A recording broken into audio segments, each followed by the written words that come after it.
Hey everyone, my name is Matt. Welcome to my shop. Today is June 23rd and this is my weekly shop update. So I hope you guys all had a great weekend. I know I did. I moved a whole truckload of concrete and I'll talk more about that later. So I was able to get out here a little bit this week. One of the things I worked on was my drawer fronts for my secretary desk. A lot of people showed interest in seeing exactly how I made all these dovetails on the angles and all that. So I think I'm going to do a video about that. I'll post one probably pretty soon about making these, but I have one joint completed somewhere. Here's one of them. The odd thing, I guess, about making these drawers is your drawer sides are going to be two different lengths, which isn't that big of a deal, I guess, because you just cut these to length based on the actual case. So you put these into the opening with the two sides, you mark their length, and you cut them to that length. One thing I did learn while making these is I did try to start doing these pins first, and I found out that I'm not that great at that as far as pins first with half-blind dovetails. Well, the one that I did pins first is kind of gappy, and the edges of the pins aren't very clean, so I went back to tails first on these. The real problem is, or at least the one advantage of the pins first, is transferring the tails locations is a lot easier that way, because you can just set the drawer front on top of the pin board. Sorry, you can set the drawer front on top of the tail board, whereas the other way around with tails first, you have to rest the tail board on top of the drawer front, which is kind of hard to hold this in position while you mark them. So you have to be a little bit more careful, and you have to have a really good way of holding these. But so far I did this one, I transferred this one freehand. I just rested the tail board on top of the drawer front while it was in the vise, and I just held it in place and marked it with a knife. And that seemed to work okay. The results are right. I got a little bit of a gap in this one right there that I need to fix. But otherwise, went together just fine. So the other thing I did is on my little prospect door, so I installed my lock mechanism. And I did do a video about this, so that'll be out very soon if it's not out already. I went through the whole process of how I cut this whole mortise out. Let me show you what that looks like. I'll just take the lock. I'll take the lock out and show you what the actual mortise looks like. So here's the mortise that needs to be cut into your door in order to accept that lock mechanism. And I'll tell you, this operation is probably the scariest thing you can do in woodworking. Not because it's dangerous, but because you spent so much time on this little door and you're cutting this giant hole in the side of it. So at least the first time I did it, I was very cautious going through the whole thing. But now that I've done it a few times, it's not that bad. I really realized that it's not too bad of a process. You just have to follow the steps in the correct order. If these locks are kind of scary to you, don't be scared of them. There's nothing to be scared of. It's really just cutting a big giant hole in your door you just made. Oh, and last week I was talking about my mistake that I made on that one drawer front and how I needed to buy a smaller chisel. Check that out. Can you even see that? There you go. 16th inch chisel. Just for comparison, here's an 1/8 inch chisel. It's an 1/8. This is a 16th. So this is actually pretty handy around the shop, just to get into those small places. And if this ever happens to me again, I can make some really small pins. So something that's been in the back of my mind for a while is something I know I have to do at some point. I've just been putting it off. Is that my table saw needs new bearings.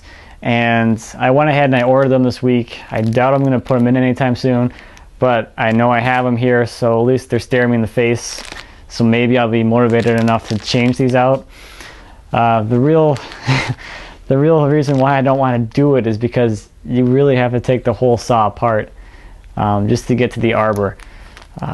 So that's going to be it's not going to be that fun of a project. It probably won't be that quick or painless. But I'll do it eventually.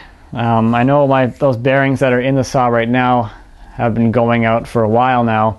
And what actually happened is the seals on the bearings failed, so the actual ball bearings inside end up getting full of dust, and that's causing an additional drag on my motor. So as long as I don't cut anything too thick or feed too quickly. It's not that big of a deal right now. I can definitely tell that I've lost a lot of power by having those bearings fail on me. So last week I didn't give an update on my patio project simply because I was recording this video in the middle of a thunderstorm. So last week we had actually dug out all the footings for my walls that are going to be out there. Lindsay actually dug out all the trenches for those footings, and I just formed them out with 2x8s while she was doing that. So she was really helpful with that, and she also dug the pillars that I have beneath my footings as well. All the footings have 3 lengths of 1/2-inch rebar running through them, and the fireplace area has I think 4 in more of a grid pattern. Just this weekend I had the concrete truck come out and drop off 4 yards of concrete. I was hoping that the truck was going to be able to come down into the backyard a little bit so that we could actually use the chute to shoot directly into the forms, but they actually brought their biggest truck, or at least it seemed like their biggest truck. It was ginormous, and it was only able to make it just partially down the driveway. I didn't have enough wheelbarrows or help to do it all with the wheelbarrow, so I ended up using the Bobcat. I had them load the concrete right in the bucket of the Bobcat, and I just drove it over there into the backyard, into the patio area, and dropped the concrete in the forms. I had some help from my neighbors as well. They were out there with shovels trying to spread it out as I was bringing it in with the Bobcat. It was really a race against the clock because not only was the concrete obviously going to set up and you can't work it anymore, but the concrete company just gives you a half hour to get everything off the truck before they start charging you overtime. So luckily I was able to get all of the concrete off the truck in that 30-minute time frame. So let me take you out there and you can have a look and see what it's going to look like. All right, so walking out the shop door, here's the backyard as it is now. See, over here I'll have a short retaining wall that runs the whole length. Along the back there'll be a larger retaining wall and a fireplace in the center. And then along over here on the house side there'll be another short retaining wall. And then over here, which I haven't started on yet, along this area here I'm going to put stairs so you can get up into the lawn. The footings here are between 8 and 10 inches thick, depending on where they were. If I had dug out too far before leveling out the forms, I just left them thick. So for instance, the pad here for the fireplace is about 10 inches thick.